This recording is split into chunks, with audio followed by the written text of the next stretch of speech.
اس کی شخصیت کو مزید پروقار بنا رہے تھے۔ اس کی گہری ہیزل آنکھیں فون پر بات کرتے ہوئے کبھی سوچ میں ڈوب جاتی اور کبھی چمک اٹھتی۔ جیسے ہی اس نے کال ختم کی اور پلٹنے لگی، اس کے قدم وہیں جم گئے اور اس کی چیخ ابھرتے ابھرتے حلق میں کھٹ گئی۔ عین اس کے پیچھے ایک مجسمے کی طرح صدام کھڑا تھا۔ اس کے ہاتھ میں گلاب کا ایک خوبصورت پھول تھا۔ صدام نے اسے دیکھ کر ایک روایتی ہیلو کہا جس میں ایک مسکراتی ہوئی خود اعتمادی تھی۔ فجر کی تیوری چڑھ گئی، اس کی آنکھوں میں ناگواری کے سائے لہرائے۔ وہ فوراً ہال سے نکل جانا چاہتی تھی، مگر صدام نے اسے مخاطب کیا۔ فجر، مجھے آپ سے ایک بہت ضروری بات کرنی ہے، اس نے کہا، اور پھر اس سے پہلے کہ فجر کچھ کہتی، اس نے ہاتھ میں پکڑا گلاب کا پھول اس کے سامنے کیا۔ میں آپ کو پسند کرتا ہوں اور شادی کرنا چاہتا ہوں۔ یہ سنتے ہی فجر نے ایک گہرا لمبا سانس لیا، جیسے کسی غصے طوفان کو خود میں سمو رہی ہو۔ اس نے دونوں بازو سینے پر باندھ لیے اور صدام کو اپنی گہری ہیزل آنکھوں سے ایک ایسی نظر سے دیکھا جس میں بیک وقت حیرانی، ناگواری اور تمسخر تھا۔ ایک جانب صفدر اور روحی کھڑے تھے، یہ سارا منظر ایک تماشے کی طرح دیکھ رہے تھے۔ لان کے دوسرے سرے پر، جہاں روشنی قدرے کم تھی، رئیس مراد کے ساتھ کھڑا تھا۔ اس کی نظریں اس ڈرامے پر پڑ چکی تھیں اور اب وہ دونوں وہیں کھڑے انہیں دیکھ رہے تھے۔ اس کی آنکھوں میں جلتا ہوا تاثر تھا۔ اگلے چند لمحے اس کے لیے بہترین تھے۔ میں تب تک کسی پرپوزل کو اہمیت نہیں دیتی جب تک پرپوز کرنے والا گھٹنوں پر نہ آئے۔ اس کی آواز سپاٹ تھی، البتہ آنکھوں میں چنگاری ابھری۔ تو یہ وجہ تھی اسے یہاں زبردستی روکنے کی۔ دماغ بری طرح گھوم گیا۔ فجر کی بات سن کر صدام کے چہرے پر ایک گہری پراسرار سی مسکراہٹ نمودار ہوئی۔ وہ ہچکچایا نہیں، بلکہ بڑی ادا سے مسکرا کر نیچے بیٹھا اور ایک گھٹنے کو زمین پر ٹکا دیا۔ اس نے دوبارہ فجر کی آنکھوں میں دیکھتے ہوئے کہا، میں جانتا ہوں تمہارے بہت سے چاہنے والے ہوں گے، پھر بھی میں پوچھتا ہوں، کیا تم مجھ سے شادی کرو گی؟ فجر کے لبوں پر ایک استہزائی ہنسی پھیل گئی۔ یہ ہنسی دل تک نہیں پہنچی تھی، صرف لبوں پر نمودار ہو کر فضا میں تحلیل ہو گئی تھی۔ اس کے چہرے پر ایک لمحے کے لیے ایسے تاثرات پھیلے جیسے وہ کوئی ملکہ ملون ہو جو کسی حقیر رعایا کی التجا سن رہی ہو۔ وہ اپنی جگہ پر کھڑی کھڑی قدرے جھکی اور ایک زہر کھند لہجے میں بولی، میں اچھی ہوں، سستی نہیں کہ 1000 چاہنے والے پالوں۔ پھر وہ سیدھی ہوئی، گردن اکڑائی اور ایک ایسی خود مختاری اور بے نیازی کے ساتھ کہا جس نے صدام کو گویا ساکت کر دیا، I'm not a fantasy, if you want me, on me۔ یہ الفاظ صدام پر کسی ٹھنڈے پانی کے چھینٹے کی طرح پڑے۔ وہ اپنی جگہ سن رہ گیا، چہرہ فک پڑ گیا۔ فجر ایک لمحے بھی وہاں نہیں رکی۔ وہ پلٹی اور مضبوط پر اعتماد قدموں سے چلتی ہوئی وہاں سے نکل گئی۔ اس کا رخ پورچ میں کھڑی اپنی چمکتی گاڑی کے جانب تھا۔ صدام فک چہرہ لیے اٹھا اور صفدر کی جانب دیکھا جو اب کندھے اچکا کر بے فکری سے کہکہے لگا رہا تھا۔ اس کی آنکھیں صاف صاف کہہ رہی تھیں، میں نے منع کیا تھا نا، اب آ گیا مزہ۔ جبکہ دوسری جانب رئیس نے اپنے ساتھ کھڑے مراد کی جانب جھک کر سرگوشی کی۔ اس کی آنکھوں میں ایک چمک تھی۔ یہ ریڈ فلیگ ہے یا گرین؟ اس کا اشارہ فجر کے سرخ اور سبز لباس کی طرف تھا، جبکہ مطلب مراد سمجھ چکا تھا۔ مرادی سن کر گویا اچھل پڑا۔ اس کی آنکھوں میں خوف اور ناگواری کا ملا جلا تاثر ابھرا۔ اس کی آواز تیز تھی، ریڈ فلیگ گرین فلیگ نہیں، وہ کالا جھنڈا ہے، موت ہے موت، اچھے بھلے انسان کو گھٹنوں پر لاتی ہے اور پھر گھٹنے توڑ دیتی ہے۔ مراد کی بات سن کر رئیس کے لبوں پر ایک پراسرار گہری مسکراہٹ دوڑ گئی۔ اس کی نظریں فجر کے دور ہوتے ہوئے سرخ عکس کا تعاقب کر رہی تھیں۔ اس منظر نے اسے محفوظ کیا تھا کہ فجر کی یہی تو عادت اسے پسند تھی، اور اسی عادت نے پچھلے 2.5 سالوں سے باندھا ہوا تھا، کیونکہ اس کی زندگی میں کوئی مرد نہیں تھا۔ رئیس کو کم از کم اس حوالے سے کوئی پریشانی نہیں تھی۔ مقام گردیزی ٹیکسٹائلز فیکٹری۔ رات کا سیاہ مخملی پردہ لاہور شہر پر چھایا ہوا تھا اور گردیزی ٹیکسٹائل کا وسیع و عریض کمپاؤنڈ اس وقت خاموشی میں ڈوبا ہوا تھا۔ فیکٹری کی بلند و برا دیواریں، جن پر کھاردار تاریں کسی خوفناک تاج کی طرح لگی تھیں اور جگہ جگہ نصب چمکدار CCTV کیمرے سیکیورٹی کا احساس دلاتے تھے۔ مرکزی دروازے پر روشنی تھی اور کبھی کبھار اندر سے گشت کرتے سیکیورٹی گارڈز کی بوٹوں کی چاپ سنائی دیتی تھی جو اس جمود کو توڑتی تھی، مگر آج کی رات معمول سے ہٹ کر تھی۔ فیکٹری کی پچھلی دیوار، جو شہر کی گہما گہمی سے دور ایک ویران صنعتی پٹی سے ملتی تھی اور نسبتاً کم روشن تھی، آج 2 نامعلوم سایوں کا ہدف تھی، گہرے رنگ کے لباس میں ملبوس، جن کے چہروں پر نقاب تھے اور ہاتھوں میں دستانے۔ 2 افراد دیوار کے ساتھ ساتھ دبے پاؤں آگے بڑھ رہے تھے۔ ان کے حرکات و سکنات میں ایک ایسی مہارت تھی جو ظاہر کرتی تھی کہ وہ ترتیب یافتہ ہیں اور کسی خاص مقصد کے لیے یہاں آئے ہیں۔ ان میں سے ایک جس کی کمر پر ایک چھوٹا بیگ لٹک رہا تھا اور جس کے انداز میں ایک ٹھہری ہوئی پھرتی تھی، دیوار کے قریب پہنچا۔ اس نے بیگ سے ایک چھوٹا دیہاتی آلہ نکالا۔ یہ کوئی عام شے نہیں تھی، یہ کیمرہ بلاکر تھا۔ آلے سے نکلنے والی مدھم روشنی نے اوپر لگے سی سی ٹی وی کیمروں کو نشانہ بنایا۔ چند لمحوں کے لیے قریب کے تمام کیمروں کی تیز نگاہیں گویا اندھی ہو گئیں۔ ریکارڈنگ رک گئی، فیڈ منجمد ہو گئی۔ سیکیورٹی کنٹرول روم میں شاید یہ معمول خرابی سمجھی جائے گی، کیا پتہ شاید محسوس ہی نہ ہو۔ کیفیت جانچنے کے بعد دوسرے کارندے نے، جس کا قد کاٹ قدرے مضبوط تھا، ایک ہلکی مگر مضبوط رسی نکالی جس کے سرے پر ایک گریپلنگ ہک لگی تھی۔ ایک ماہرانہ وار کے ساتھ اس نے ہک کو دیوار کے اوپر مضبوط کنارے میں پھنسایا۔ ہک نے اپنی جگہ بنا لی اور اس نے آہستگی سے رسی کو کھینچ کر اس کی مضبوطی کو پرکھا۔ اطمینان ہونے پر وہ تیزی سے دیوار پر چڑھنا شروع ہوا۔ کھاردار تاروں کے قریب پہنچ کر اس نے موٹے کپڑے کا ایک ٹکڑا نکالا جسے احتیاط سے تاروں کے اوپر رکھا اور بغیر زخمی ہوئے پار اتر گیا۔ اوپر پہنچ کر اس نے اپنے ساتھی کی طرف ہاتھ بڑھایا اور چند ہی لمحوں میں دوسرا کارندہ بھی فیکٹری کے اندر موجود تھا۔ اندر قدم رکھتے ہی ان کی حرکت مزید محتاط ہو گئی۔ فیکٹری کے اندرونی حصے میں بھی گارڈز گشت پر تھے، مگر یہ کارندے فیکٹری کے لے آؤٹ اور گارڈز کی گشت کے معمولات سے واقف تھے۔ وہ سائے کی طرح اندھیرے کونوں، مشینوں کے ڈھیروں کے پیچھے اور کیمروں کے بلائنڈ سپاٹ سے ہوتے ہوئے ان راستوں سے گزرتے رہے جہاں گارڈز کی آمد و رفت کم تھی۔ ان کے قدموں میں کوئی آواز نہیں تھی، ان کی سانسیں بھی گویا تھم سی گئی تھیں۔ ان کا ہدف واضح تھا، فیکٹری کے گودام، جہاں روئی کے نرم آتش کی ڈھیر، رنگ برنگے دھاگوں کے بنڈلز اور تیار شدہ کپڑوں کے تھان آسمان سے باتیں کر رہے تھے۔ یہ جگہ آگ پکڑنے کے لیے سب سے زیادہ حساس تھی۔ گودام تک پہنچ کر انہوں نے اپنے ساتھ لائے ہوئے کنستروں سے ایک خاص تیز بو والا مایع خاموشی سے نکالنا شروع کیا۔ یہ آتش گیر مادہ تھا جو ہوا میں تیزی سے تحلیل ہو کر اپنی بو پھیلا رہا تھا۔ انہوں نے اس مایع کو روئی کے ڈھیروں کے گہرائیوں میں، دھاگوں کے بنڈلوں کے بیچ اور کپڑوں کے تھانوں پر چھڑکا۔ ان کا مقصد صرف آگ لگانا نہیں تھا بلکہ اسے تیزی سے پھیلانا تھا۔ انہوں نے اس بات کا یقین کیا کہ مایع اسی جگہ پر ڈالا جائے جہاں سے شعلے بلند ہونے میں دیر نہ لگے۔ فوری طور پر چنگاری دہکانے کے بجائے انہوں نے ایک چال بازی کا مظاہرہ کیا۔ انہوں نے مختلف مقامات پر چھوٹے بیٹری سے چلنے والے آلات نصب کیے۔ یہ ٹائمر ڈیوائس ایک مخصوص وقت کے بعد چنگاری پیدا کرنے کے لیے سیٹ کیے گئے تھے۔ مقصد واضح تھا، انہیں جایو کووا سے دور جانے کا مکمل موقع ملنا چاہیے۔ انہوں نے ایک یا دو نہیں بلکہ متعدد گوداموں اور پروڈکشن ایریا کے حساس حصوں میں یہ آلات نصب کیے تاکہ آگ ایک جگہ سے نہیں کئی جگہوں سے بیک وقت بھڑکے اور اس پر قابو پانا ناممکن ہو جائے۔ اپنا کام مکمل کرنے کے بعد ان کے قدم تیزی سے مڑے، اسی راستے سے، اسی خاموشی اور پھرتی سے جس طرح وہ اندر آئے تھے۔ وہ واپس نکل گئے، دیوار پھلانگ کر وہ باہر کی تاریکی میں ایسے غائب ہوئے جیسے کبھی موجود ہی نہیں تھے۔ گردیزی ٹیکسٹائلز کا وسیع کمپاؤنڈ ایک بار پھر بظاہر خاموشی اور سکون میں ڈوبا ہوا تھا، مگر یہ سکون عارضی تھا۔ ان کے جانے کے کچھ دیر بعد فیکٹری کے اندر، جہاں سناٹا پہلے سے گہرا ہو گیا تھا، پہلے ایک مدھم سی چنگاری اٹھی، پھر ایک چھوٹا سا شعلہ بھڑکا، پھر دوسری جگہ، تیسری جگہ۔ ٹائمر ڈیوائس اپنا کام کر رہے تھے۔ روئی اور کپڑوں جیسے آتش گیر مواد کی بدولت آگ نے لمحوں میں شدت پکڑی۔ چھوٹے چھوٹے شعلے دیو ہیکل انگاروں میں بدلنے لگے۔ دھوؤں کے کالے گھومتے ہوئے بادل فیکٹری کی چھتوں سے اٹھ کر رات کے آسمان پر پھیلنے لگے۔ کچھ دیر بعد جب آگ کی تپش اور دھوؤں کے گہرے بادل سیکیورٹی گارڈز اور اسموک ڈیٹیکٹرز تک پہنچے تو فیکٹری کے سائرن گونج اٹھے۔ ان کی خوفناک چیخ نے رات کے سکون کو پارا پارا کر دیا۔ کمپاؤنڈ میں افراتفری پھیل گئی۔ گارڈز بھاگ دوڑ کرنے لگے۔ نیند سے بیدار ہونے والے مزدور اور انتظامی عملہ بھی فیکٹری کی طرف لپکے۔ انہوں نے آگ بجھانے والے آلات استعمال کرنے کی ناکام کوشش کی، مگر آگ کا پھیلا ان کے بس سے باہر تھا۔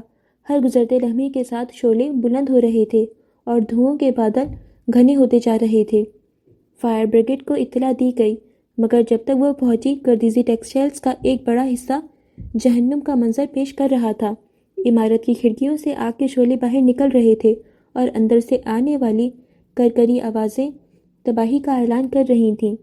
اسی وقت شہر کے دوسرے کنارے پر رئیس مینشن کے وسیع کمرے میں رئیس اورنگزیب ایک کرسی پر بیٹھا تھا۔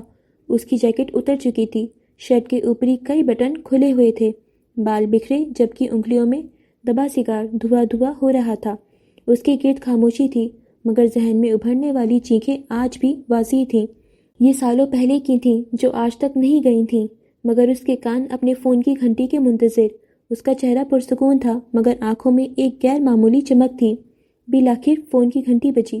اس نے ایک لمحے کو توقف کیا اور پھر کال ریسیو کی۔ دوسری طرف اس کے کارندے کی آواز تھی، سرسراتی ہوئی مگر فتح کے احساس سے پر۔ جشن کا آغاز ہو چکا ہے۔ اس کے چہرے پر ایک پراسرار شفاف مسکراہٹ پھیل گئی۔ اس نے فون بند کیا اور ایک سگار کا کش لینے کے بعد اسے ایش ٹرے میں رکھتے ہوئے وہ اٹھ کر دیوار کی کھڑکی میں کھڑا ہوا۔ ایک نظر چمکتے شہر کو دیکھا اور پھر آسمان کی جانب رخ کیا۔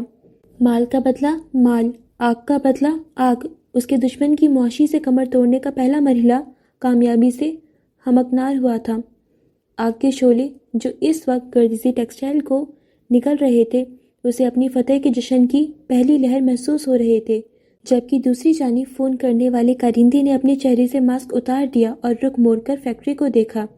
گردیزی ٹیکسٹائلز کے شعلوں میں اس کے چہرے پر کچھ واضح ہوا، ایک نشان۔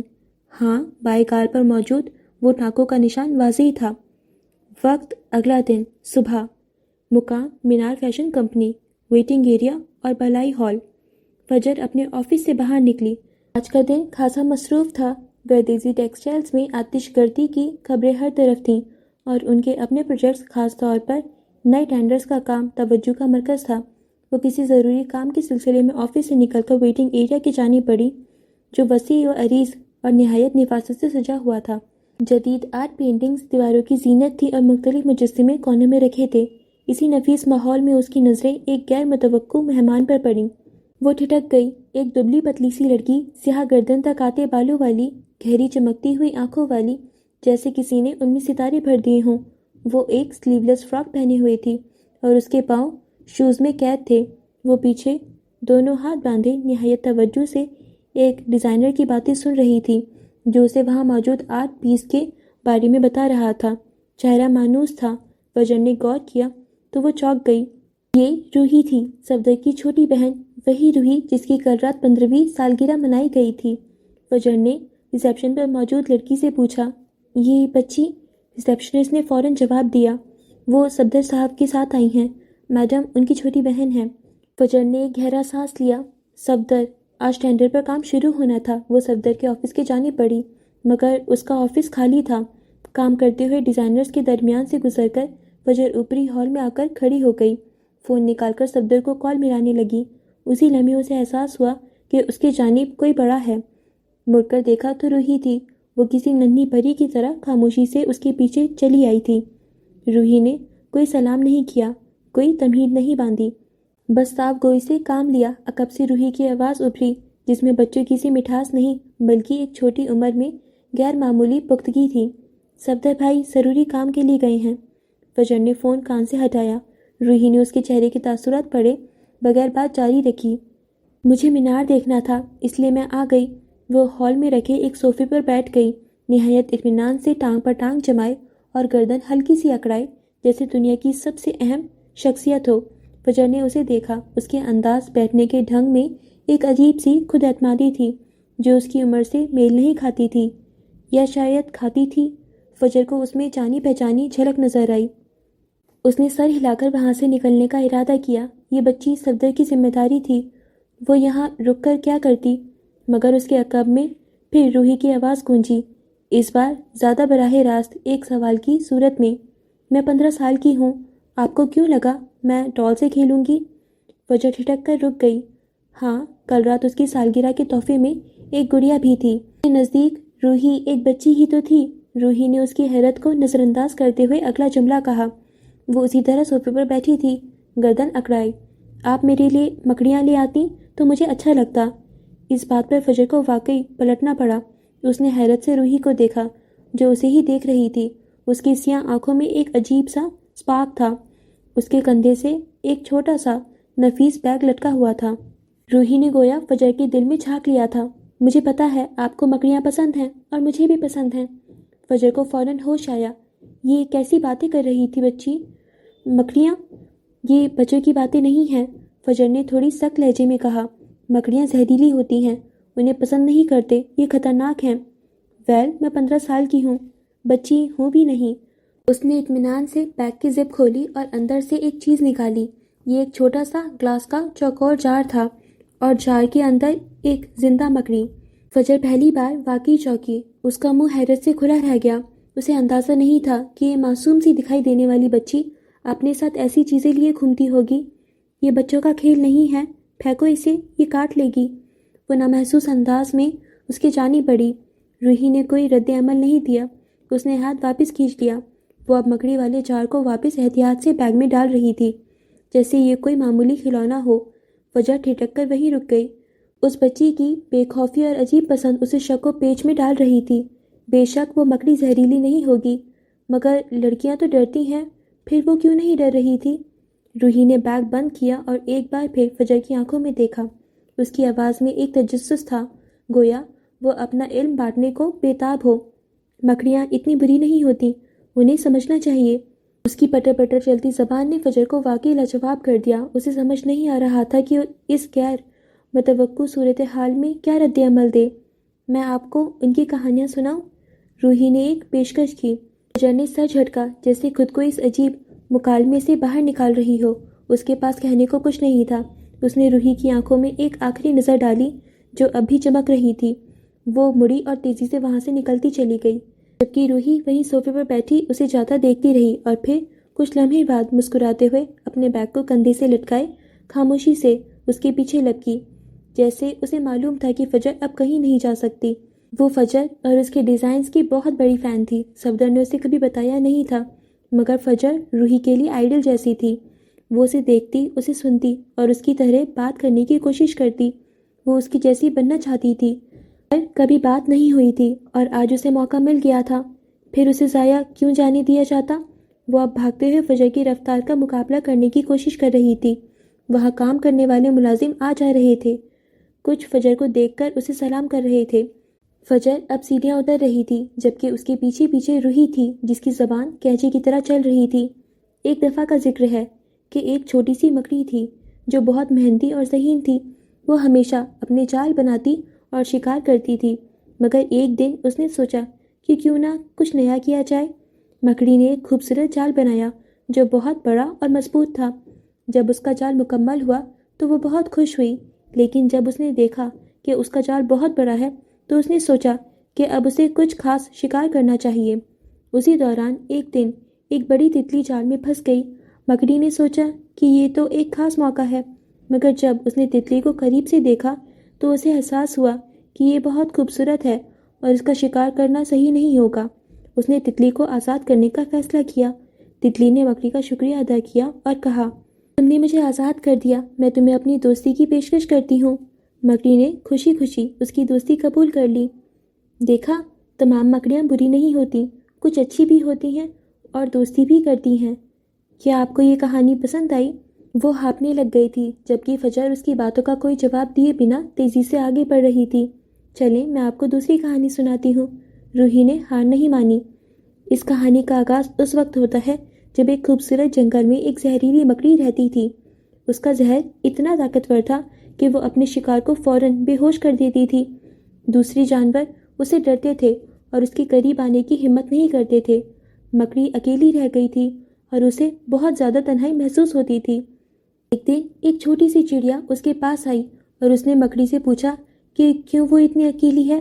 مکڑی نے اپنی کہانی سنائی اور بتایا کہ اس کے زہر کی وجہ سے سب اس سے ڈرتے ہیں۔ چڑیا نے کہا کہ اس کا زہر صرف ایک چیز ہے، لیکن اس کی حقیقت یہ ہے کہ وہ ایک خوبصورت اور مہربان دل کی مالک ہے۔ چڑیا نے مکڑی کو سمجھایا کہ وہ اپنے زہر کو ایک طاقت کے طور پر نہیں بلکہ ایک چیلنج کے طور پر لے۔ اگر وہ اپنے زہر کے بجائے اپنی خوبیوں کو سامنے لائے تو دوسرے جانور اس کے دوست بن سکتے ہیں۔ مکڑی نے چڑیا کی بات سنی اور اپنی زندگی میں تبدیلی لانے کا فیصلہ کیا۔ اس کے بعد مکڑی نے اپنے زہر کا استعمال صرف اپنے دفاع کے لیے کیا اور دوسرے جانوروں کے ساتھ دوستی کرنے کی کوشش کی۔ آہستہ آہستہ دوسرے جانوروں نے اس کی حقیقی خوبیوں کو دیکھا اور وہ سب اس کے دوست بن گئے۔ آخر کار مکڑی نے جان لیا کہ دوستی اور محبت کی طاقت زہر سے کہیں زیادہ اہم ہے۔ یہ کہانی ہمیں یہ سبق دیتی ہے کہ ہمیں اپنی خوبیوں پر توجہ دینی چاہیے اور دوسروں کے ساتھ محبت اور دوستی سے پیش آنا چاہیے، چاہے ہمارے پاس کچھ خاص ہو یا نہ ہو۔ اس کی پٹر پٹر چلتی زبان یکدم رک گئی جب فجر نے اپنے آفس کے سامنے پہنچ کر پلٹ کر اسے دیکھا۔ روحی کی رنگت سرخ پڑ چکی تھی۔ وہ فجر کو دیکھ کر مسکرائی۔ آنکھوں کی چمک مان نہیں پڑی تھی۔ وہ کمر پر ہاتھ باندھے کھڑی تھی اور فجر کو ہی دیکھ رہی تھی۔ یہ سب جھوٹی کہانیاں ہیں، اب اصلی کہانی سنو، فجر نے قدرے سرد لہجے میں کہا۔ ایک دن ایک خوبصورت تتلی اپنے رنگ برنگے پروں کے ساتھ باغ میں اڑ رہی تھی۔ وہ پھولوں کے درمیان چہل قدمی کر رہی تھی اور اپنی خوبصورتی کا لطف اٹھا رہی تھی، لیکن اس باغ کے ایک کونے میں ایک چالاک عنکبوت چھپا ہوا تھا۔ اس نے تتلی کو دیکھ لیا اور سوچا کہ یہ ایک اچھا موقع ہے۔ عنکبوت نے اپنی جال کو بہت ہی مہارت سے بچھایا۔ اس نے جال کو پھولوں کے درمیان اس طرح لگایا کہ تتلی کو اس کے قریب آنے کا پتہ ہی نہ چلا۔ جب تتلی پھولوں کے قریب آئی تو اس نے محسوس نہیں کیا کہ وہ خطرے میں ہے۔ تتلی جب جال کے قریب پہنچی تو اچانک عنکبوت نے اپنی تیز رفتار سے جھپٹا مارا۔ تتلی کو جال میں پھنسنے کا احساس ہوا، لیکن اس وقت تک بہت دیر ہو چکی تھی۔ عنکبوت نے اپنی طاقتور ٹانگوں سے تتلی کو پکڑ لیا اور اسے جال میں جکڑ دیا۔ تتلی نے اپنی جان بچانے کی کوشش کی، لیکن عنکبوت کی چالاکی اور جال کی مضبوطی نے اسے روک دیا۔ آخر کار عنکبوت نے تتلی کو اپنے شکار کے طور پر استعمال کیا اور اپنے پیٹ کی بھوک مٹائی۔ اس نے رک کر روحی کے تاثرات کو دیکھا، جو آنکھیں پھاڑے اسے سن رہی تھی۔ یہ کہانی ہمیں یہ سکھاتی ہے کہ کبھی کبھار خوبصورتی کے پیچھے خطرہ چھپا ہوتا ہے اور ہمیں ہمیشہ محتاط رہنا چاہیے۔ اس لیے اب جاؤ یہاں سے۔ اگلے ہی پل اس نے آفس میں داخل ہوتے دروازہ بند کر لیا۔ روحی وہیں کھڑی رہ گئی۔ اس کے ہونٹوں پر شریر سی مسکراہٹ تھی۔ چلو کسی بہانے ہی صحیح بات چیت تو ہوئی۔ وہ یوں ہی پیچھے ہاتھ باندھے وہاں سے پلٹ گئی۔ رات کافی ہو چکی تھی۔ مینار کی منزلہ عمارت گہری تاریکی میں ڈوبی تھی، سوائے ایک کمرے کے۔ یہ اسٹوڈیو تھا۔ اندر سے آتی روشنی رات کے پچھلے پہر میں کسی جزیرے جیسی لگ رہی تھی۔ باہر سڑک پر اکا دکا گاڑیوں کے گزرنے کی آواز آتی تھی اور مرکزی دروازے پر موجود گارڈ کی کھانسی، باقی ہر طرف سناٹا تھا۔ اندر فجر کام میں منہمک تھی۔ اس نے بالوں کو سرسری طور پر کھلا چھوڑ رکھا تھا۔ ایک سادہ سا کریم رنگ کا سوٹ پہنے، جس کا ٹراؤزر کسی بیگی پینٹ جیسا تھا، اور گھٹنوں سے اوپر آتی کھلی شرٹ پہنے، کھلے بالوں میں چشمہ سجائے، وہ مصروف سی پیاری لگ رہی تھی۔ پاؤں میں آرام دہ لوفرز تھے اور اسکارف اس نے اتار کر ایک جانب رکھا ہوا تھا۔ وہ پتلے پر سجے کاسٹیومز کو دیکھ رہی تھی، ہاتھ میں پکڑے نوٹ پیڈ پر کچھ نوٹ کرتی جا رہی تھی۔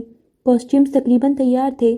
جلد ان کا فوٹو شوٹ تھا اور وہ معمولی تبدیلیاں چاہتی تھی، اس لیے نوٹ کر رہی تھی۔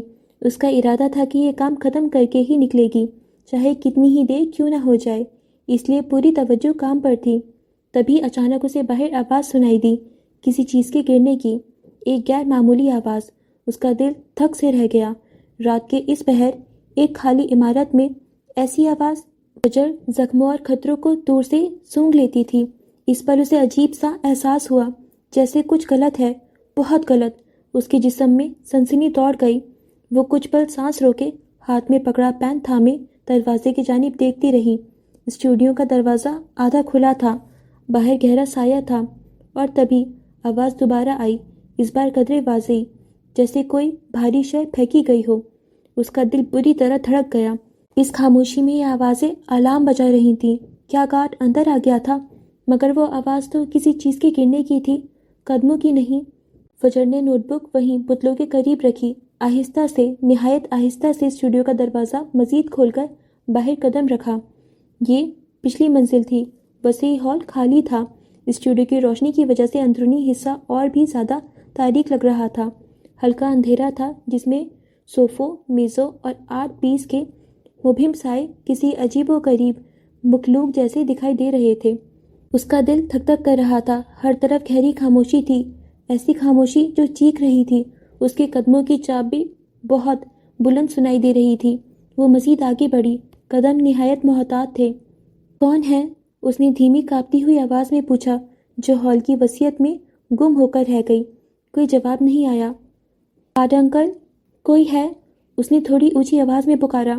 پھر وہی خوفناک خاموشی، صرف اس کے اپنے دل کی دھڑکن جو اسے اپنے کانوں میں سنائی دے رہی تھی۔ کیا گارڈ اپنی جگہ پر نہیں ہے یا کچھ ہو گیا ہے؟ وہ چلتے ہوئے ایک راہداری تک پہنچی جو بڑی کھڑکیوں کی جانب جاتی تھی۔ راہداری کے قریب ایک میز رکھا تھا اور اس پر ایک چھوٹا سا مجسمہ رکھا تھا جو برونز اور ریزن کا بنا تھا۔ اس کی نظریں ہر طرف گھوم رہی تھیں، اندھیرے میں کسی بے حرکت کو بھاپنے کی کوشش کر رہی تھیں۔ ساتھ والی کھلی کھڑکی سے ٹھنڈی ہوا کا ایک جھونکا اندر داخل ہوا۔ ہوا سے اس کے بال چہرے پر اڑے۔ چاند کی روشنی کھڑکی سے چھن کر اندر آ رہی تھی اور اس بار اس کا وجود اس مدھم پراسرار روشنی میں نہایا ہوا تھا۔ ایک لمحے کو اسے سکون کا احساس ہوا، مگر یہ سکون پل بھر کا تھا۔ اس سے پہلے کہ وہ کوئی اور حرکت کرتی، کچھ سوچتی، کچھ آواز نکالتی، اچانک اس کی گردن پر ایک ٹھنڈی سخت چیز کا لمس محسوس ہوا، پستول کی ٹھنڈی نوک، اور ساتھ ہی اس کے کان کے قریب ایک سرگوشی گونجی، پراسرار اور خطرناک۔ ہلنا مت ورنہ ماری جاؤ گی۔ فجر کا سانس حلق میں اٹک گیا، جسم سن ہو گیا، وہ جم کر رہ گئی۔ صرف اس کے دل کی دھڑکن تھی جو اب طوفانی رفتار سے اس کے سینے میں ہتھوڑے مار رہی تھی۔ وہ اکیلی تھی اس تاریک خاموش عمارت میں، ایک نامعلوم خطرے کی زرد پر۔ فجر کا سانس حلق میں اٹکا ہوا تھا، اس کی پشت پر پستول کی ٹھنڈی سخت نوک محسوس ہو رہی تھی۔ دماغ میں خطرے کی گھنٹی بج اٹھی تھی، مگر جسم منجمد ہو گیا تھا۔ وہ پتھر کی مورت کی طرح ساکت کھڑی تھی، آنکھیں اندھیرے میں مبہم سائے تلاش کر رہی تھیں۔ اس کے کان کے قریب وہی پراسرار دبی دبی مگر زہر آلود آواز گونجی۔ اس بار آواز میں ایک تلخ تمسخر تھا۔ تمہیں کیا لگتا تھا فجر معراج؟ تمہیں کیا لگا تھا تم دوسروں کو برباد کر کے خود آباد ہو جاؤ گی؟ فجر کی پیشانی پر پسینے کے قطرے چمک اٹھے، باوجود اس کے کہ کھلی کھڑکی سے آتی ہوا کھنکی دے رہی تھی۔ خوف کی ایک شدید لہر اس کے پورے وجود میں دوڑ گئی، مگر عجیب بات یہ تھی کہ اس خوف کے باوجود اس کا تربیت یافتہ دماغ تیزی سے کام کر رہا تھا۔ وہ جانتی تھی کہ مزاحمت بیکار ہے، چیخنے کا کوئی فائدہ نہیں، واحد راستہ بات کرنا تھا، وقت حاصل کرنا، صورتحال کو سمجھنا۔ اس نے بامشکل اپنی کانپتی ہوئی آواز پر قابو پایا، الفاظ حلق سے بامشکل باہر نکلے۔ کون ہو تم؟ پستول کی نوک ہلکی سی دبی، جیسے یہ سوال حملہ آور کو پسند آیا ہو۔ ایک دھیمی سرد ہنسی سنائی دی، ایسی ہنسی جس میں کوئی خوشی نہیں تھی، صرف انتقام کی آگ تھی۔ کون؟ آواز گونجی۔ میں تمہارے ماضی کا وہ برا سایہ ہوں جسے تم نے پیچھے چھوڑ دیا تھا، جسے تم بھول گئی تھی، مگر سائے کبھی پیچھا نہیں چھوڑتے فجر معراج، خاص طور پر وہ جو تمہاری اپنی ہی غلطیوں کے سائے ہوں۔ ماضی کا سایہ؟ فجر کا ذہن تیزی سے اپنے کاروباری معاملات، اپنے فیصلے، اپنے مقابلے دار سب کو کھنگالنے لگا، مگر کوئی چہرہ واضح نہیں ہو رہا تھا۔ کیوں آئے ہو یہاں؟ فجر نے اگلا سوال کیا۔ آواز اب قدرے مستقیم تھی، گو کہ اس میں خوف اب بھی موجود تھا۔ آواز میں اب کوئی دباؤ نہیں تھا، وہ براہ راست شفاف اور خطرناک تھی۔ کیوں آیا ہوں؟ تمہیں ختم کرنے آیا ہوں، تمہاری کہانی ختم کرنے، یہ سب مینار فیشن کمپنی، تمہاری ساری محنت، سب خاک میں ملانے۔ اس کے لہجے میں ایسی نفرت تھی کہ فجر کی ریڑھ کی ہڈی میں سنسنی دوڑ گئی۔ میری کہانی؟ فجر نے دہرایا۔ میں نے کسی کا کیا بگاڑا ہے؟ میں نے کسی کو جان بوجھ کر نقصان نہیں پہنچایا۔ ضروری نہیں کہ نقصان جان بوجھ کر ہی ہو، آواز نے فجر کی بات کاٹی۔ تمہارے فیصلے، تمہاری چالیں، تمہاری بے رحمانہ بزنس پالیسیاں، انہوں نے کسی کی دنیا اجاڑ دی، کسی کا سب کچھ چھین لیا ہے، کسی کو زندہ درگور کر دیا ہے۔ فجر کی آنکھوں کے سامنے اندھیرا چھا رہا تھا، خوف اور الجھن کا اندھیرا۔ اسے یاد نہیں آ رہا تھا کہ اس نے ایسا کیا ہے۔ مقابلہ داری سخت ہوتی ہے، مگر کیا اس نے کسی کو اس حد تک تباہ کر دیا تھا کہ وہ اس طرح انتقام پر اتر آئے؟ میں نہیں جانتی تم کس کی بات کر رہے ہو، فجر نے سچ کہا۔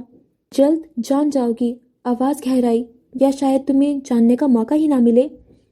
پستول کی نوک گردن پر قدرے زیادہ دبی، فجر کو لگا جیسے اس کی سانس رک جائے گی۔ ٹھنڈے لوہے کا لمس موت کی طرح محسوس ہو رہا تھا۔ ہوا کا ٹھنڈا جھونکا اب کسی سرد ہاتھ کی طرح لگ رہا تھا جو اسے چھو کر بتا رہا ہو کہ یہ رات اس کی آخری ہو سکتی ہے۔ تم غلط فہمی کا شکار ہو، فجر نے ہمت کر کے کہا۔ اس سب کا کوئی فائدہ نہیں، پولیس تمہیں ڈھونڈ نکالے گی۔ حملہ آور پھر ہنسا۔ پولیس؟ جب تک پولیس یہاں پہنچے گی بہت دیر ہو چکی ہوگی فجر معراج، تمہارا انجام لکھا جا چکا ہے۔ فجر نے تھوک نکل کر گلا تر کیا۔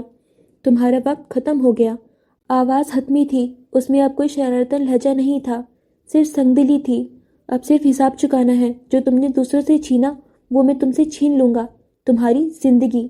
فجر نے محسوس کیا کہ اس شخص سے مزید بات کرنا شاید بے سود ہے، یہ کوئی سمجھدار انسان نہیں، کوئی انتقام کی آگ میں جلتا ہوا دشمن ہے۔ اس کی نظریں تیزی سے اندھیرے میں کوئی راستہ، کوئی بچاؤ کا ذریعہ تلاش کرنے لگیں۔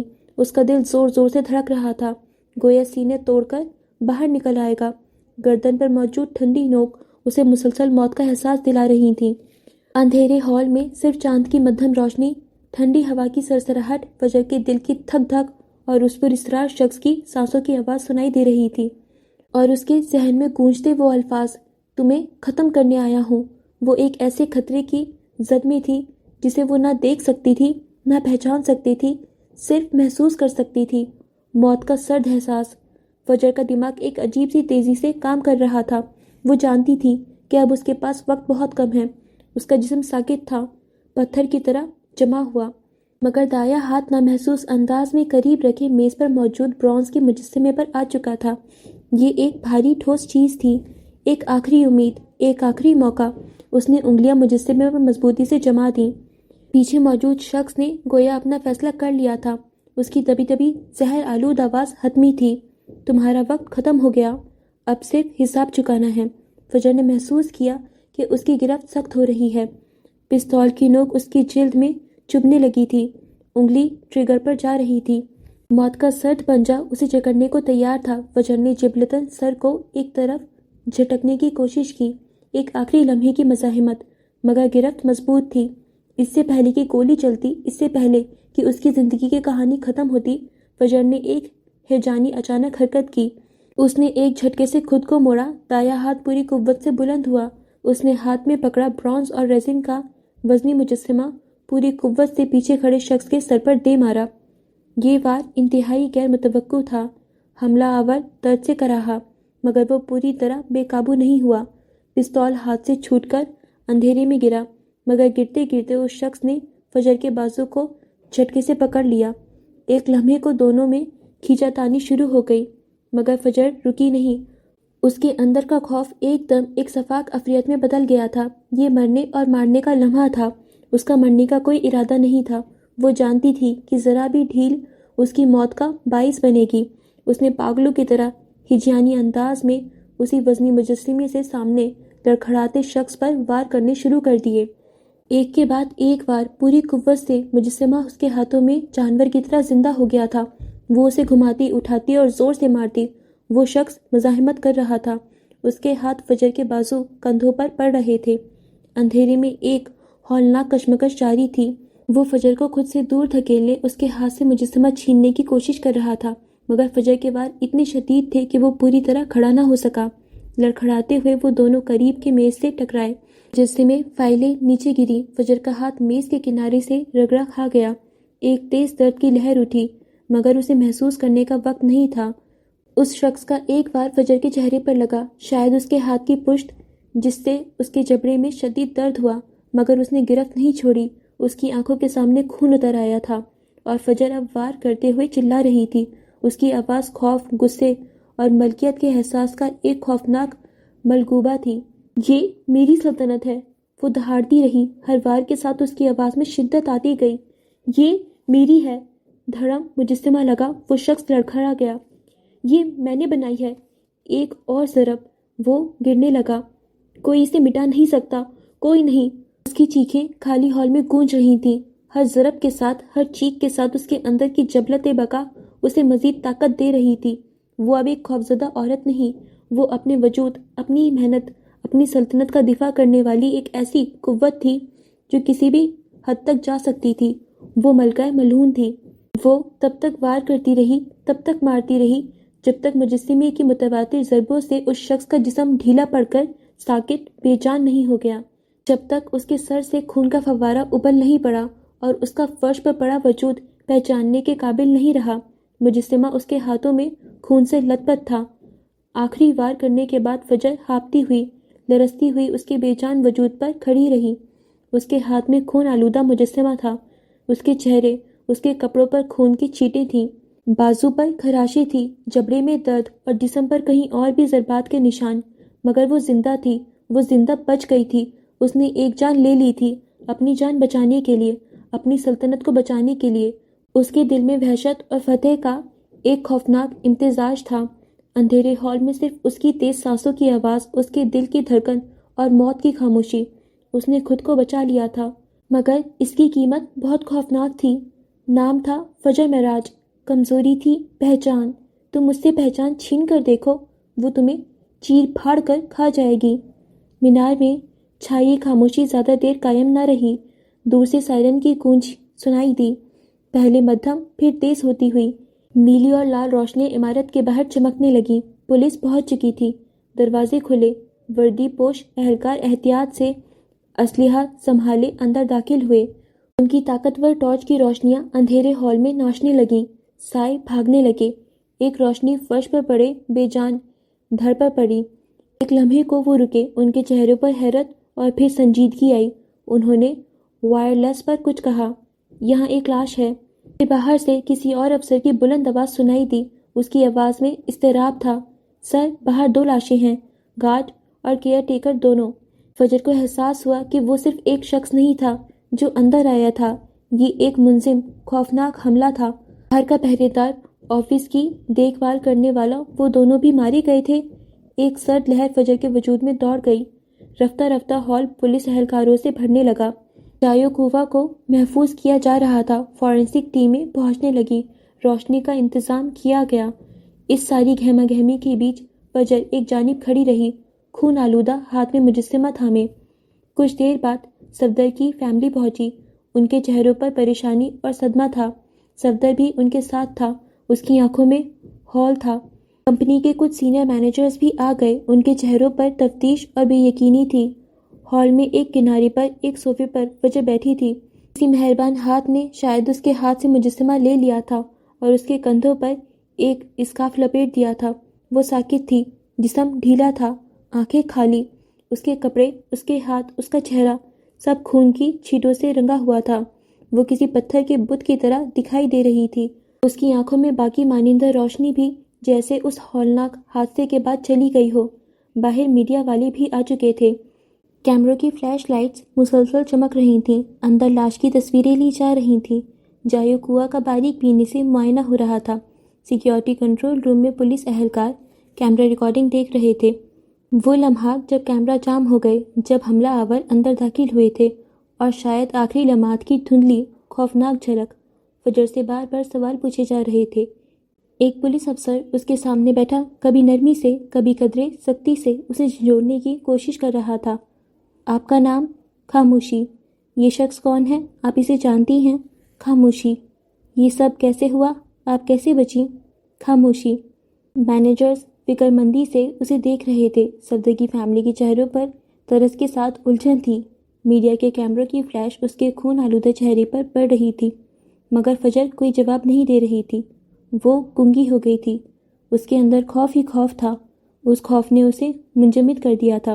اس کے دماغ میں صرف وہی آخری لمحات گھوم رہے تھے، ٹھنڈی نوک، خون، چیخیں اور وہ مجسمہ، وہ جنگ جو اس نے اپنی جان بچانے کے لیے لڑی تھی۔ اس نے ایک جان لے لی تھی۔ یہ کوئی چھوٹی بات نہیں تھی، یہ ایک ایسی حقیقت تھی جس نے اس کے وجود کی جڑیں ہلا دی تھیں۔ وہ بس بیٹھی رہی، خون آلود، خاموش، اپنی ہی سلطنت کے تباہ شدہ کنارے پر۔ آنکھوں میں کوئی چمک نہیں، چہرے پر کوئی تاثر نہیں، صرف خوف اور صدمے کی گہری، کبھی نہ مٹنے والی چھاپ۔ وہ اب وہ فجر نہیں تھی جو گھنٹے پہلے اسٹوڈیو میں کاسٹیومز کو دیکھ رہی تھی۔ یہ فجر مختلف تھی۔ اس نے ایک جان لے لی تھی۔ اوکے فرینڈز، تو اسی کے ساتھ ہم 15ویں قسط کے پارٹ 2 کو یہیں پر اینڈ کرتے ہیں۔ میں امید کرتی ہوں کہ آپ کو یہ ایپیسوڈ بہت اچھا لگا ہوگا، کیونکہ مجھے تو یہ والا پارٹ بہت زیادہ اچھا لگا۔ سب سے پہلے جو ولیم ولی بن کر فجر کے سامنے آیا جاب انٹرویو کے لیے، اور اس کو جس طریقے سے اس نے اپروچ کیا اور جو بھی ساری باتیں تھیں وہ کافی انٹرسٹنگ تھا۔ اور جب فجر ولی کو دیکھ رہی تھی تو جو ولیم کی اس کو یادیں آ رہی تھیں، اور اس کو لگ رہا تھا کہ یہ ولیم سے میچ تو کر رہا ہے، بٹ ہو سکتا ہے یہ ولیم نہیں ہو، کیونکہ ولیم تو فجر کے خیال میں نہیں رہا نا۔ تو یہ کافی انٹرسٹنگ بات تھی۔ اینڈ آبویسلی جس طریقے سے ولیم نے اپنا ولی والا گیٹ اپ لیا ہوگا، تو اس نے تھوڑی سی داڑھی رکھی، اینڈ دین اس کی پھر باڈی بھی بلڈ اپ ہو گئی تھی، تو ان ریزن کی وجہ سے بھی تھوڑا سا ولیم ڈیفرنٹ لگ رہا ہوگا۔ اور اس نے اپنا نام ولی اورنگزیب بتایا۔ آپ سوچ رہے ہیں اس نے اپنی مما کا سر نیم اپنے نام کے ساتھ لیا، تو یہ بھی کافی اچھی بات تھی یار، بہت اچھا لگا مجھے۔ اینڈ جو رئیس اور فجر کی پارٹی میں نوک جھوک ہوئی، نوک جھوک نہیں، بحث کہنا بہتر ہوگا، کیونکہ جس طریقے سے وہ دونوں ایک دوسرے کو نوچ کھانے کو دوڑتے ہیں اور ایک دوسرے کو اتنی بری بری سناتے ہیں اور ایک دوسرے کو نیچا دکھانے کا کوئی موقع ہی نہیں چھوڑتے اور ایسے بحث کرتے ہیں. بہت عجیب لگتا ہے. اور ان کی بحث بھی اس طریقے سے ہوتی ہے کہ چاشنی میں کھلی ہوئی ایک دوسرے کے منہ پہ چاشنی میں لپٹی ہوئی باتیں ایسے دے کے مارتے ہیں. تو کافی عجیب ہوتی ہے ان کی بھی کانورزیشن اور کافی انٹرسٹنگ بھی ہوتی ہے دوسری طرف دیکھیں تو. اینڈ گائز آپ نے ایک اور بات نوٹس کی ہوگی کہ جو رئیس ہے نا وہ فجر کو دیکھ کے فجر کی طرف اٹریکٹ ہوتا ہے اینڈ وہ فجر کو کافی زیادہ اپنی لائف میں امپورٹنس دینے لگا ہے. فجر کے بنا یہ جو 2.5 سال تھا اس میں بھی وہ تھوڑا کافی شانت سا ہو گیا اور اس کو فجر سے جس طریقے کی بھی اٹریکشن یا جو بھی بولنے وہ فیل ہوتی ہے. تو یہ بھی تھوڑا سا اسٹرینج ہے. وہ کبھی فجر کو مارنا چاہتا ہے اور اس کو دوسری طرف بھی خود پروٹیکٹ کر رہا ہوتا ہے. تو رئیس کا بھی رویہ رئیس کا بھی نیچر ہم کچھ گیس نہیں کر سکتے. اینڈ دین پھر پارٹی میں صدر کے بھائی صدام نے فجر کو پرپوز کیا اور فجر نے جو رسپانس دیا وہ تو ہمیں پتہ ہی ہے. اوبویسلی فجر ایسی نہیں ہے کہ کسی بھی مرد کے ساتھ چل پڑے گی. اس کو اپنی پہچان زیادہ عزیز ہے اور اچھی بات ہوتی ہے یار. ہم یوں ہی کسی کا پرپوزل تو ایکسیپٹ نہیں کر سکتے نا. جس طریقے سے فجر بیہیو کرتی ہے جو لوگ اس کو پرپوز کرتے ہیں وہ تھوڑا روڈ ہو جاتا ہے مگر ٹھیک ہے. ورنہ اس کے پیچھے کتنے لوگ آ جائیں گے, کتنے لوگ بار بار اس کو پرپوز کریں گے اور پھر وہ کتنے لوگوں کو سنبھالتی پھرے. تو پھر جس طریقے سے فجر بیہیو کرتی ہے وہ ایک طریقے سے ہم جسٹیفائڈ بھی کہہ سکتے ہیں. اور اب ہم بات کریں لاسٹ سین کی جس میں فجر کے پیچھے جو آدمی آیا اس نے فجر کو نقصان پہنچانا چاہا, مارنا چاہا اور بائی ڈیفالٹ فجر نے ہی اس کا قتل کر دیا. فرینڈس تھا تو یہ سیلف ڈیفینس ہی مگر دیکھیں جس طریقے سے فجر نے ایک جان لے لی, اس کے ہاتھوں کسی کی جان چلی گئی, تو اس چیز کا جو امپیکٹ فجر پہ پڑے گا وہ تھوڑا سا ڈپریسنگ ہو سکتا ہے. فجر کو افسوس ہو سکتا ہے, وہ تھوڑی ڈپریشن میں بھی جا سکتی ہے. اس کا فجر کی لائف پہ بھی کافی امپیکٹ پڑ سکتا ہے. اینڈ اگر ہم آگے کی بات کریں تو آگے کیا ہوگا, کیسے سب کچھ ہینڈل ہوگا, فجر اس سین سے کیسے باہر نکلے گی, جو بھی سینیریو چل رہا ہے اس کے لیے آپ کو ہمارے ساتھ کنیکٹڈ رہنا پڑے گا, ہمیں سپورٹ کرتے رہنا پڑے گا اینڈ ہماری ناولس کو اچھے سے انجوائے کرنا ہوگا. فرینڈس آپ بتائیے گا کہ آپ کو ناول کیسی لگ رہی ہے, آپ کیسے انجوائے کر رہے ہیں اور آپ کو ابھی پلاٹ میں کیا کیا چیزیں انٹرسٹنگ لگ رہی ہیں. فرینڈس یہ ساری باتیں آپ کامنٹس کے تھرو ہم سے شیئر کر سکتے ہیں اینڈ ہم سے کنیکٹڈ رہ سکتے ہیں. اینڈ فرینڈس اب ہم ملیں گے 15ویں قسط کے 3rd پارٹ میں. تب تک کے لیے آپ جلدی سے ہمارے یوٹیوب چینل کو سبسکرائب کر لیجیے اینڈ ہمارے انسٹاگرام اکاؤنٹ کو فالو کر لیجیے. Dear friends, take care of yourself and your love ones. خدا حافظ.